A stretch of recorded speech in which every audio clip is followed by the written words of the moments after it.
Our next topic is, this is an unofficial name for it.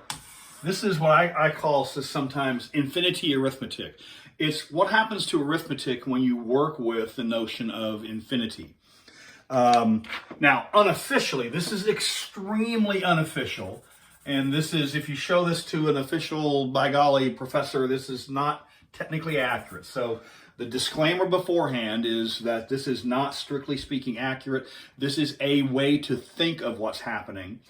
But infinity arithmetic works like this. If we have 1 over 1 divided by infinity, very often that is said to equal 0. 1 over infinity is equal to 0. Now the question is, what does that mean? What does that mean? When we write this, strictly speaking, in the ordinary sense, it has no meaning. This is garbage. But this is a way to think of what's happening. When you take a constant and divide by infinity, the value is 0. What this really represents is this. If, what we're saying is, if the limit, if I have the limit as x approaches infinity of 1 over x, that's equal to 0. So these two statements, when we write this, we mean this. This is shorthand for this longer expression. Anytime we do infinity arithmetic, what we're actually doing is we're making a statement about limits. And so 1 over infinity equals 0 actually has no meaning mathematically. However, the limit as x approaches infinity, or the limit as x goes to infinity of 1 over x equals 0, that is what we mean when we write this. And roughly speaking, if we draw a graph of the function 1 over x, the question is, as the value on the x-axis recedes out and gets larger and larger, the question is, what is the value on the y-axis? Well, as x gets larger and larger, the function value gets closer and closer to 0. This is a limit statement that you all learned back in your basic rules of deltas and epsilons back when we first talked about limits. So anytime we say 1 over infinity is equal to 0, this is what we mean, but this is what we write in order to keep things relatively in hand, given all this little detail work we would have to supply. And so similarly, when we write infinity plus infinity is equal to infinity, again, that's not officially technically accurate. What we mean is, if the limit as x approaches infinity of some function is equal to, let's say limit as x approaches a of some function is equal to infinity, and the limit as x approaches a of some other function is equal to infinity, then the limit as x approaches a of f of x plus the limit as x approaches a of g of x is also equal to infinity. So there's a sense in which infinity plus infinity is equal to infinity. That's what this is intended to say. When we write infinity plus infinity is equal to infinity, what we mean is all that. And so we understand that this is shorthand for all that goop. And so from here on out, when we write infinity arithmetic, this is what we mean. When we say the limit as x approaches infinity of, let's say, natural log of x, let me make that a little neater here. The limit as x approaches infinity of natural log of x is equal to infinity. What we mean, this is what we mean when we say the natural log of infinity is equal to infinity. When we write this, this is what we mean. It's a statement about limits. So anytime we do infinity arithmetic, we understand, and we will no longer require all that detail to be written. We understand that that means this limit statement. Anytime we have statements about infinity or infinity arithmetic, that is the shorthand form for working with limits. And so we have these properties. Infinity over a constant is equal to infinity.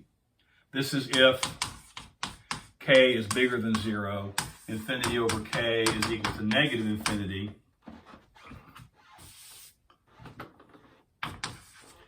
If k is less than 0. The rule for signed numbers is still in effect. If you have a positive divided by a positive, your answer is positive. If you have a positive divided by a negative, your answer is negative. And so a similar statement would work this way. If we had positive infinity divided by a positive, this is still positive. If we have positive divided by a negative, your answer is negative. But if we had negative divided by a positive, your answer is negative. If you have negative divided by negative, your answer is positive. You would actually write this this way. Positive goes with negative, negative goes with positive. And so the rules for signed numbers still is in effect. And then we also have statements about functions. We've already talked about what we mean when we say the natural log of infinity.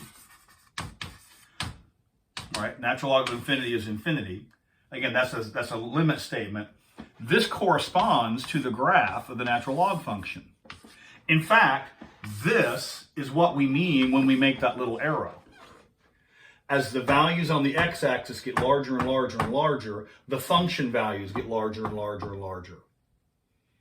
All right?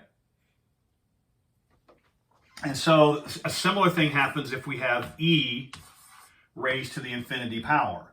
What we're doing is we're making a statement about that graph. And when we say e raised to the infinity power is infinity, what we mean is that as the x values get larger and larger, the y values also get larger and larger. As you recede out the x-axis in the domain, you recede up the y-axis in the range. Now, what happens if I take e and raise it to the negative infinity power? Well, there are a couple ways to look at that. One way is to look at this graph. This is e to the x, and as x goes to negative infinity, this value goes to 0. Another way to look at this, negative exponents, you can move to the denominator and become positive, and then we have 1 over infinity, and we've already seen any constant divided by any positive constant divided by infinity is 0. And so by hook or by crook, we can get that e raised to the negative infinity power is 0. And so bearing in mind these pictures actually can help us in this infinity rule. So similarly, if we have the limit as x goes to 0 of natural log of x, right? That's equal to negative infinity. Almost. There's one small detail I have to supply here. What we're saying is as you get closer and closer to 0, the function value recedes down the y-axis. Of course, this is not correct because the function is not defined for negative values, so this actually needs to be a one-sided limit. So very often with natural logs and 0, you'll have this one-sided limit thrown in to eliminate the possibility of this happening. And so we have this idea that and so anyway, each of these corresponds to a limit statement, but we will write the shorthand version for ease of computing here.